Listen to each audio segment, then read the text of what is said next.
আসসালামু আলাইকুম এভরিওয়ান। তোমার প্রতি অনুভূতি গল্পের 16 এবং 17 নম্বর পার্ট। আর বেশি কথা না কইয়া শুরু করা যাক। এখন দেখার বিষয় হলো বিয়েটা আটকায় কিভাবে। হৃদয় ভাইয়া কি পারবে আঙ্কেলকে বোঝাতে? রিমির মনে আনন্দ, সাথে আমারও, কিন্তু চিন্তার বিষয় আঙ্কেল আন্টি মানবে তো? হৃদয় ভাইয়া কি ভেবে রেখেছে কে জানে। তবে ভয় হলো হৃদয় ভাইয়ার আপন বলতে রিমির বাবা মা আর অভিভাবকও।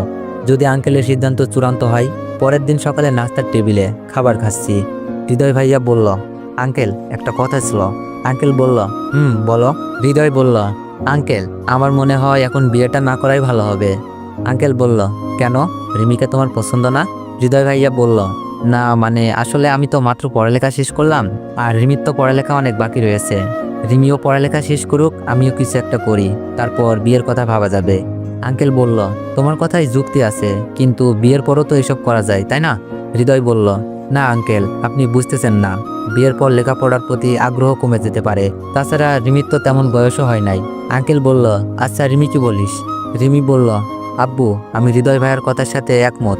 আঙ্কেল বলল, আচ্ছা তোদের জীবন, তোরা যা ভালো মনে করিস তাই হবে। আমি চুপচাপ, মনে তো আনন্দের বন্যা বইছে। আর রিমি হয়তো জীবন ফিরে পাইছে, খুব রিল্যাক্স ভাবে বসে আছে, মনে হচ্ছে বাবার বাধ্য মেয়ে। বিয়েটা করতে চাইছে, কিন্তু হৃদয় ভাইয়ের জন্য সময়টা পিছিয়ে গেছে। খাওয়া দাওয়া শেষ করে হৃদয় ভাইয়া আমাদের বলল, তোমাদের জন্য এত স্যাক্রিফাইস করলাম, ট্রিট দিতে হবে কিন্তু। রিমি বলল, বলেন ভাইয়া আপনার কি লাগবে? আমি বললাম, জি ভাইয়া বলেন, কি ট্রিট চাচ্ছেন? হৃদয় ভাইয়া বলল, কালকে আমার জাপান চলে যেতে হবে একটা বড় কোম্পানিতে ইন্টারভিউ দেওয়ার জন্য। তোমরা দুইজন আশাকে দেখে রাখবা, ওকে? একদিনই এত ভালোবাসা? রিমি বলল, তা না হয় ঠিক আছে, তোমার তো কয়েকদিন থাকার কথা ছিল। হৃদয় ভাইয়া বলল, বিয়েটা হলে থেকে যেতাম, এই চাকরির সুযোগটা হারিয়ে হলেও, কিন্তু এখন যখন বিয়েটা হচ্ছে না, তাই কালকেই ব্যাক করব। আমি বললাম, আশাকে বলেছেন ভাইয়া? ভাইয়া বলল, সন্ধ্যার দিকে কোথাও ডেকে নিব, তারপর সব বলবো। আচ্ছা। সন্ধ্যার দিকে রেস্টুরেন্টে বসে আছি চারজন, যে যার মতো অর্ডার দিয়ে খাচ্ছি আর গল্প করছি। হঠাৎই হৃদয় ভাইয়া এসে বলল, আশা তোমাকে যেই কথাটা বলার জন্য ডেকেছি। আশা বলল, জি বলেন। আমি বললাম, আচ্ছা ভাইয়া আমরা ওই টেবিলে বসি। আমি আর রিমি ওদেরকে একা ছেড়ে অন্য টেবিলে গিয়ে বসলাম। আমাদের নিজেদের মধ্যে টুকটাক কথা হলেও খেয়াল ছিল আশার হৃদয় ভাইয়ার দিকে। আশা বারবার চোখ মুছছে, বুঝতে পারছি আশা হৃদয় ভাইয়াকে ভালোবেসে ফেলেছে, আর মুহূর্তটা কষ্টের যাচ্ছে। আমি অবাক, কারণ একদিনের প্রেম এত ইমোশন, একেই হয়তো বলে সত্যিকারের ভালোবাসা। কথা শেষ করে হৃদয় ভাইয়া বলল, অনেক, আমাকে একটু বন্ধুদের সাথে দেখা করতে যেতে হবে, তোমরা চলে যাও। আমি বললাম, আচ্ছা ভাইয়া ঠিক আছে। হৃদয় ভাইয়া চলে যাওয়ার পর রিমি বলল, আশা হৃদয় ভাইয়া কি বলেছে? তুই এত কান্না করছিলি কেন? আশা বলল, হৃদয় ভাইয়া কাল চলে যাবে, আর কয়েক বছর পর আবার আসবে আমাদের পড়ালেখা শেষ করার পর, ততদিন অপেক্ষা করে থাকতে বলেছে। রিমি বলল, ও তুই অপেক্ষা করতে চাচ্ছিস না? আশা বলল, কি আজে বাজে বলছিস, কালকে প্রেম হলো, আর তুই জানিস এটাই আমার প্রথম প্রেম, তাও আবার তোর চক্করে পড়ে। কত স্বপ্ন, বিএফের সাথে ঘুরবো, রেস্টুরেন্টে দেখা করব, কিন্তু দেখ এইসবের কিছুই হবে না, আমাকে কয়েক বছর পর চেয়ে বসে থাকতে হবে। রিমি বলল, তুই হৃদয় ভাইয়াকে ভালোবাসলে অবশ্যই অপেক্ষা করতে পারবি। আশা বলল, আমি না হয় অপেক্ষা করব, হৃদয় যদি অন্য মেয়ের সাথে আসার কথাই যুক্তি আছে। রিমি বলল, আরে হৃদয় ভাইয়া এত খারাপ না, দেখে নিস ভাইয়া তোকে ছাড়া আর কাউকে ভালোবাসবে না। আশা বলল, তাই যেন হয়। রিমি বলল, তাই হবে, মন খারাপ করিস না, আর ভাইয়ার সাথে তো রেগুলার কথা হবেই। আশা বলল, তা ঠিক, চল বাসায় চল। আজ পূর্ণিমার রাত, চারপাশে আলোয় ভরপুর, হেঁটে হেঁটে বাসায় যেতে ভালোই লাগছে। রিমি আর আমি পাশাপাশি, মনে হচ্ছে যেন অনেক দূর থেকে রিমি আবার আমার জীবনে ফিরে এসেছে। কোনোদিন রিমির হাতে হাত রাখিনি, তবে আজ কেন যেন রিমির হাতটা ধরে বলতে ইচ্ছা করছে, কথা দিলাম রিমি, এই হাতটা কখনো ছাড়বো না। রিমি আনমনে কথা বলে যাচ্ছে, মুখে হাসি লেগেই আছে, কারণটা তো সবাই জানেনি। আমি রিমির হাতের কাছে হাতটা নিয়েও ধরতে পারছি না, কি মনে করবে রিমি। রিমি অবশ্য অনেকবার হাত ধরতে চাইছিল, কিন্তু নানা অজুহাতে ধরতে দিই নাই, কারণ যার জীবন অনিশ্চিত তার মায়ায় ফেলা ঠিক হবে না। তবে শুধু মায়াই না, রিমি আমাকে এখন ছাড়তেই পারবে না, যার যথেষ্ট কারণ আমি দেখেছি। তাই আমার মনে হয় রিমির ভালোবাসার যথেষ্ট মর্যাদা মূল্য দেওয়া উচিত। সামনে যা হবার হবে, তবে ভালোবাসাটা পবিত্র হওয়া চাই। তবে বর্তমানে বেশিরভাগ প্রেমী লুতুপুতু টাইপের। এইসবের পর যখন অন্যজনকে পরিস্থিতির কারণে বিয়ে করতে হবে, কি দিবে তার স্বামীকে? আর ছেলেটা কি ভালো স্ত্রী আশা করতে পারবে? আমার মনে হয় এইসব দেশ, জাতি, সমাজ, পরিবারের জন্য লজ্জা, ভয়ঙ্কর পরিস্থিতির কারণ। রিমির হাতে হাত রাখার সাহস পাচ্ছি না, তবে রিমি হয়তো বুঝে ফেলছে। হঠাৎ দেখি রিমি আমার হাত ধরে ফেলেছে। রিমি একবার আমার দিকে তাকিয়ে আবার কথা বলতে লাগলো। হঠাৎই দেখি আমার আর রিমির মাঝখানে আশা দুজনকে আলাদা করে ফেলছে। আশা বলল, আমারটা দূরে পাঠিয়ে তোমাদের কাছে আসা হচ্ছে? তা হবে না, আমার সামনে এইসব যেন না হয়, বুঝলা? আমি বললাম, তোমারটা তো আমরা পাঠাচ্ছি না, নিজেই যাচ্ছে।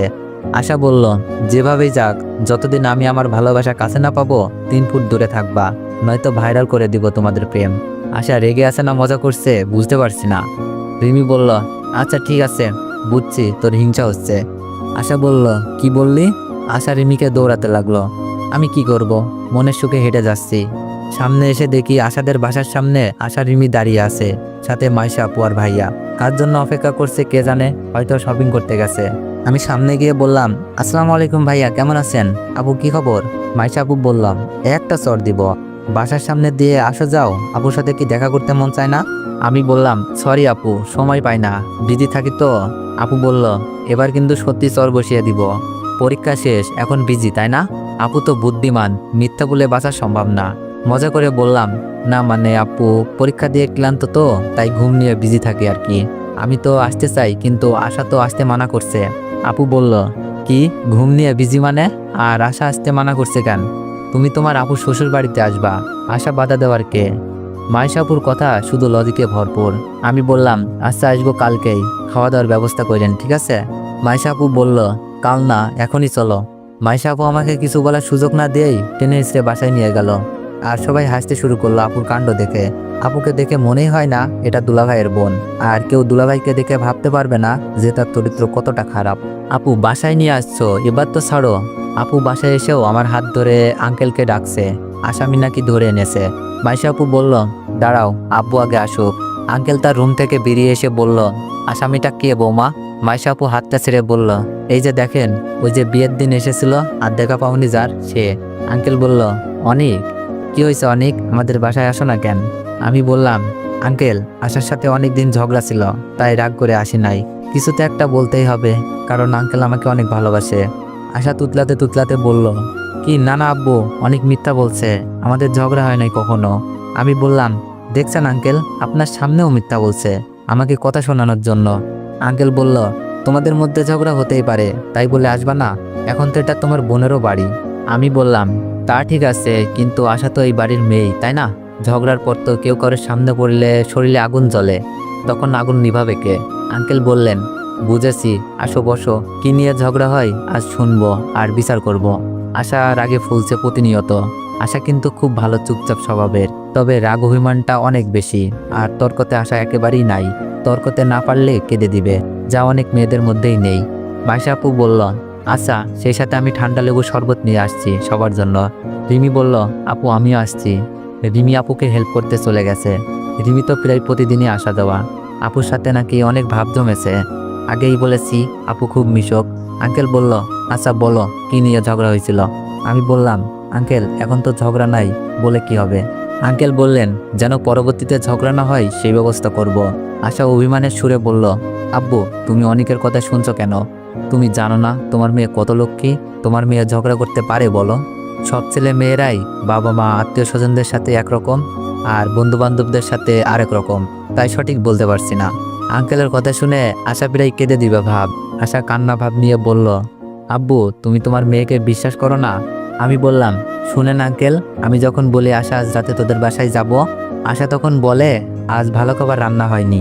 আচ্ছা আঙ্কেল আপনি বলেন, আমি কি ভালো খাবার খাওয়ার জন্য আসি? আমি আশার দিকে মুচকে হাসি দিয়ে তাকিয়ে আসি। আসলে আশা আমাকে যেতে বলে, আমি অজুহাত দেখাই।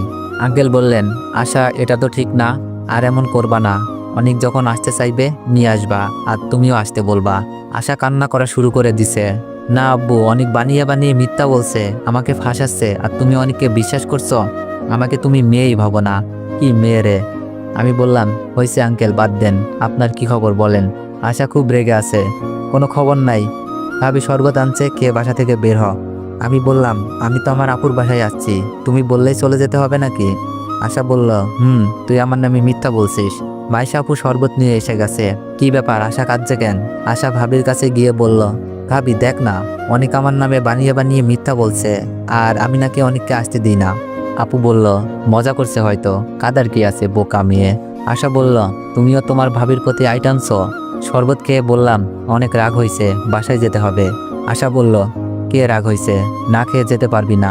আমি আঙ্কেলকে ফোন করে বলে দিচ্ছি তোরা আমাদের বাসায়, যেতে দেরি হবে। যাক বাবা, ভুল উচ্চারণে আজ কাজ হয়েছে দেখছি। আসার তো দেখি মায়ার অভাব নাই, আর সবাই অবাক প্রায়। যেই মেয়েটা অনেকের জন্য কান্না করলো সে আবার এক মুহূর্তেই পরিবর্তন। কি বন্ধুরে বাবা। আসলে আমি বলতে চাইছিলাম অনেক রাত হয়েছে, বাসায় যেতে হবে। খাওয়া দাওয়া শেষ করে অনেক মজা করে বাসায় ফিরলাম। আঙ্কেল আমাদের দিয়ে গেলেন।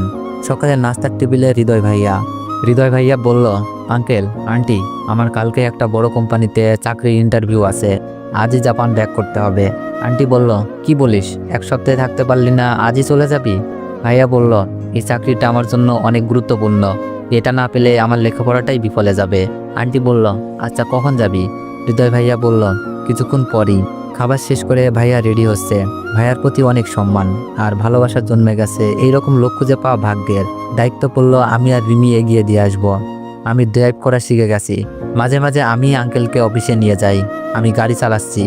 আমার পাশে রিমি, পেছনে হৃদয় ভাইয়া আর আশাকে বাসা থেকে নিয়ে নিছি।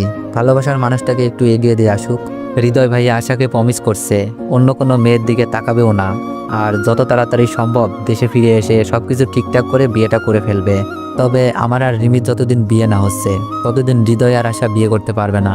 কারণ আঙ্কেল আন্টি জানে চাকরি পেয়ে রিমিকেই বিয়ে করবে হৃদয় ভাইয়া, আর আমার কিছু একটা না করা পর্যন্ত হৃদয় ভাইয়া দেশে আসতে পারবে না। ভাইয়াকে বিদায় দিয়ে আসলাম, সাথে আশাকে 2বার টিস্যু কিনে দিতে হয়েছে। কয়েকদিন পর খবর পেলাম ভাইয়া চাকরি পেয়েছে। আশা তো অনেক খুশি। উড়াধরা খাওয়ার প্রস্তাব, এইসব খাবার প্রস্তাব মিস করি না। রেস্টুরেন্টে আজ দুপুরে বসে খাচ্ছি, এমন সময় আম্মুর ফোন। আম্মুর নাম্বারটা বেজে ওঠার সাথে সাথে মনটা আনন্দের নিচে উঠল। আমি খুশি মনে বললাম, হ্যালো আম্মু, কেমন আছো? অনেক, তোর বাবার অবস্থা খুব বেশি ভালো না। আব্বুর কথাটা শুনে বুকের ভিতরে হাতুড়ি দিয়ে কে যেন আঘাত করলো মনে হলো। আমি উত্তেজিত হয়ে বললাম, কি বলো আম্মু, কি হয়েছে আব্বুর? আম্মু বলল, তোর আব্বু স্ট্রোক করছে, হাসপাতালে আনা হয়েছে, ডাক্তার বলেছে খুবই বাজে অবস্থা, তুই তাড়াতাড়ি আয় অনেক। আম্মু কান্না করছিল। আম্মুর কথা শুনে আর দেরি করতে পারি নাই। মুহূর্তে ভিতরটা নেড়ে চেড়ে উঠল, মনে হচ্ছে কি যেন একটা হারিয়ে যাচ্ছে। তাই আমি দেরি না করে রিমি আর আশার কাছ থেকে বিদায় নিয়ে আব্বুকে দেখার উদ্দেশ্যে রওনা দিলাম। বাসে করে যাচ্ছি, মনে হচ্ছে যেন আজ সময়টা যাচ্ছে না। শুনেছি বিপদের সময় রাস্তা আগায় না, এটাই হচ্ছে আজ আমার সাথে। ভাবিকে ফোন দিলাম আব্বুর অবস্থা জানার জন্য। ভাবি বলল, হ্যালো অনেক, বলো। আমি বললাম, ভাবি আব্বুর এখন কি অবস্থা? ভাবি বলল, ভালো নেই বেশি, তুমি শুনেছো কোথা থেকে? আমি বললাম, আম্মু ফোন করে বলেছে, আমি আসছি। ফোন রেখে রাস্তার দিকে চেয়ে বসে আছি। আমার অন্য কোনো খেয়াল নেই, শুধু আব্বুর জন্য একটু পর পর বুকটা কেঁপে উঠছে। মনে হচ্ছে যেন মাথার উপর বট গাছে প্রচুর ঝড় যাচ্ছে, উপড়ে যাবে। বাসা থেকে চলে যাওয়ার পরও কখনো মনে হয় নাই আমার মাথার উপর ছায়া দেওয়ার মতো বট গাছটা আজ ছেড়ে যাচ্ছে। শুধু মনে হতো কোনো এক কারণে গাছের পাতাগুলো ঝরে গেছে, ইনশাল্লাহ আবার পাতা গজাবে। কিন্তু আজ এমন মনে হচ্ছে কেন? অবশেষে হাসপাতালে এসে পৌঁছালাম। এক দৌড়ে হাসপাতালের ভিতরে গিয়ে প্রতিটি কেবিন খুঁজতে লাগলাম। তারপর একটা রুমের দরজার কাছে ভাবিকে দেখতে পেলাম। এখানেই আব্বু থাকবে। রুমে যাচ্ছিলাম, হঠাৎই মনে পড়ল আব্বু শেষ কিছু কথা। তুই আমার ছেলে না, বাসা থেকে বের হয়ে যা, আর আমার সামনে কখনো আসবি না, আর আসলে আমার মরা মুখ দেখবি। আব্বুর কথাগুলো কানে বাজতে লাগলো। থমকে যাই, ভিতরে যাওয়ার সাহস পাচ্ছি না, তাই আবার পিছিয়ে গেলাম। ভাবিকে আবার ফোন দিলাম আব্বুর এখন কি অবস্থা জানার জন্য। ভাবি বলল, হ্যালো অনেক, তুমি কি আসছো? আমি বললাম, না ভাবি, একটু দেরি হবে। আব্বুর এখন কি অবস্থা? চোখ বেয়ে পানি পড়ছিল। ভাবি বলল, আব্বুর অবস্থা খুবই বাজে, আল্লাহ যদি না দিয়ে যায় বাঁচানো সম্ভব না। ভাবির কথায় ভিতরটা মোচড় দিয়ে উঠল। আমি আর কিছু ভাবতে পারছিলাম না, কোনটা সঠিক কোনটা ভুল। আমার কাছে এখন মনে হচ্ছে সেই জায়গাটা না হয় দেখেই যাই। আব্বু রাগের মাথায় কত কথাই বলতে পারে, তাই বলে কি আমিও রাগ করে আব্বুকে দেখবো না? এক দৌড়ে আব্বুর কেবিনে। আব্বুর মুখে অক্সিজেন লাগানো, আমাকে দেখে সবাই অবাক। পরিবারের সবাই আছে এখানে, মিথিলা, দুলাভাই, সুমি আপু, ভাবি, ভাইয়া, আম্মু, চাচি, সবাই। আব্বুর দিকে তাকিয়ে অনবরত চোখের পানি ঝরছে। আব্বু আমাকে দেখে আম্মুকে হাত দিয়ে ইশারা করছে আমি যেন চলে যাই। আম্মু কিছু বলছে না, শুধু চোখের পানি ফেলছে আর আমাকে বলল বেরিয়ে যেতে। আম্মু হয়তো ভাবছে এতদিন পর হয়তো আব্বুর মনে কোনো রাগ অভিমান নেই। আম্মুও তো মায়ের স্নেহ আর আমাকে দেওয়া মিথ্যা অপবাদের সাক্ষী। কি করে বুঝবে আমি নির্দোষ ছিলাম? আমার খুব কষ্ট হচ্ছিল, বুকের ভেতর অসম্ভব ব্যথা লাগছে। ভাইয়া আমার গালে চর বসিয়ে দিয়ে বলল, এই তুই এখানে কেন এসেছিস? তোর জন্য আমাদের পরিবারের আনন্দটা চলে গেছে। আব্বুর এই অবস্থা কেন জানিস? তোর মতো ছেলেকে জন্ম দিয়ে অনুতপ্ত, যার কারণে আব্বু আজ স্ট্রোক করেছে। আমি মাথা নিচু করে আছি, আমার যে কিছুই বলার নেই। ভাইয়া বলল, বেরিয়ে যা, তোকে দেখে আব্বুর অনেক কষ্ট হচ্ছে, দেখছিস না 2 বছর ধরে তো কষ্ট পেয়েই যাচ্ছে, শেষ বেলায় একটু সুখ দে, আর আসবি না। আব্বু মরে গেলেও না। ভাইয়ার কথা শুনে কান্না করছি। আসলে ভাইয়ার কথাই কান্না করছি না, কান্না করছি আব্বুর যেন কিছু না হয়ে যায়। আব্বুকে যদি একটু জড়িয়ে ধরতে পারতাম, আর যদি বলতে পারতাম, আব্বু আমি এইসব করিনি, আমার কাছে প্রমাণ আছে। আম্মুকে ভাবিকে কান্না করতে দেখছি, মিথিলাও দেখছি মুখ ভার করে আছে। হয়তো ভাবছে আমাকে বাঁচানোর জন্য অনেক কি অমানবিক যন্ত্রণা সহ্য করছে। আবার মুখে অন্ধকার, মনে আনন্দের জোয়ার বইতেও পারে। রুম থেকে বেরিয়ে আসলাম, ভাবি আমার সাথে কথা বলার জন্য এগিয়ে আসছিল, ভাইয়া আটকে নিয়েছে। চোখে পানি, মনে ব্যথা নিয়ে হাসপাতালের গেট অতিক্রম করে বাস স্ট্যান্ডে বসে আছি। ফিরে যাওয়ার শক্তি পাচ্ছি না। আব্বুর কাছে আবার যেতে মন ব্যাকুল হয়ে আছে। এমন সময় রিমি ফোন দিয়ে জানতে চাইল, হ্যালো অনিক, আঙ্কেলের কি অবস্থা, ভালো আছে তো? আমি কান্না করছি। রিমি বলল, কি ব্যাপার, কান্না করছো কেন, আঙ্কেলের কিছু কি হয়ে গেছে? কান্না সুরে বললাম, আব্বুর অবস্থা বেশি ভালো না, আব্বুকে দেখতে গিয়েছিলাম, আব্বু আমার মুখ দেখতে চায় না, বের করে দিয়েছে। রিমি বাকরুদ্ধ। কিছুক্ষণ পর রিমি বলল, এখন কি করবে, ফিরে আসছ নাকি? আমি বললাম, না, আমি ঠিক করেছি আমি ফিরবো না। আব্বুর এই অবস্থা দেখে ফিরে যাব কি করে? বাস স্ট্যান্ডে বসে নীরবে চোখের জল ফেলছি। এমন সময় আমাদের পাশার বাসার এক আঙ্কেল আমাকে দেখতে পাই। আমি যত সম্ভব নিজেকে আড়ালে রাখার ট্রাই করছি। করিম আঙ্কেল বলল, অনিক না? চোখের পানি মুছে বললাম, জি আঙ্কেল, কেমন আছেন? আঙ্কেল বললেন, ভালো, তুমি কাঁদছো কেন? শুনলাম রাগ করে বাসা ছেড়ে চলে গেছো, তোমার আব্বু তো তোমার জন্য অনেক কান্নাকাটি করে। আঙ্কেল কি সত্যি বলছে? আমি চুপ করে আছি। আঙ্কেল বলল, তোমার আব্বুর তো শরীর খারাপ, শুনে এসেছো বুঝি? আঙ্কেলের কথা শুনে আর নিতে পারছিলাম না, হাউমাউ করে কেঁদে দিলাম। আঙ্কেল বলল, কাঁদছো কেন, আমাকে বলো। আমি বললাম, আঙ্কেল, আব্বুকে দেখতে গিয়েছিলাম, আব্বু আমার উপর রাগ করে আছে, আমাকে বেশিক্ষণ থাকতে দেয়নি, বের করে দিয়েছে। আঙ্কেল হয়তো এখনো আমার চলে যাওয়ার কারণটা জানে না।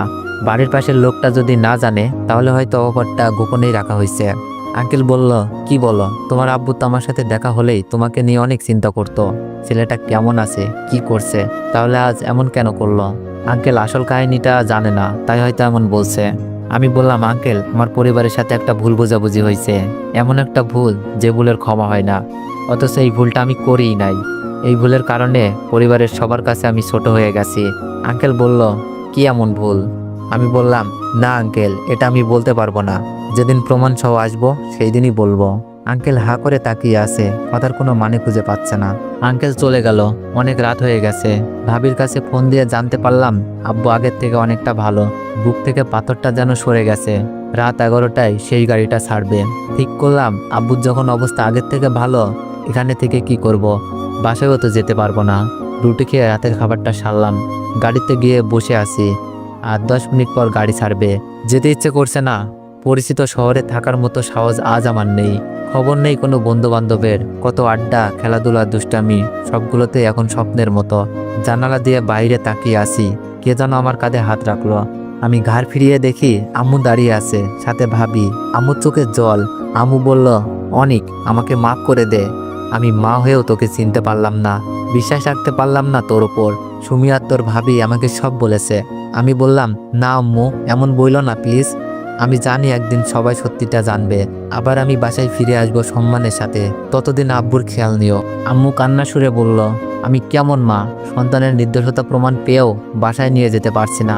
আমি বললাম, তুমি দোয়া করো, একদিন সব ঠিক হয়ে যাবে। আম্মু বাস ছেড়ে দিচ্ছে, বাসায় চলে যাও, আব্বু জানতে পারলে রাগ করবে। আম্মু আমার মাথায় হাত দিয়ে আদর করছে, আর অপলক চাহনিতে তাকিয়ে আছে, আর চোখ দিয়ে পানি বের হচ্ছে। বাস ছেড়ে দিল, আম্মু চলে গেল। অবশেষে আম্মু আমাকে বিশ্বাস করলো, আদর করলো। মনে হলো আরো কয়েক বছর বাঁচার অনুপ্রেরণা পেলাম। তো এভরিওয়ান,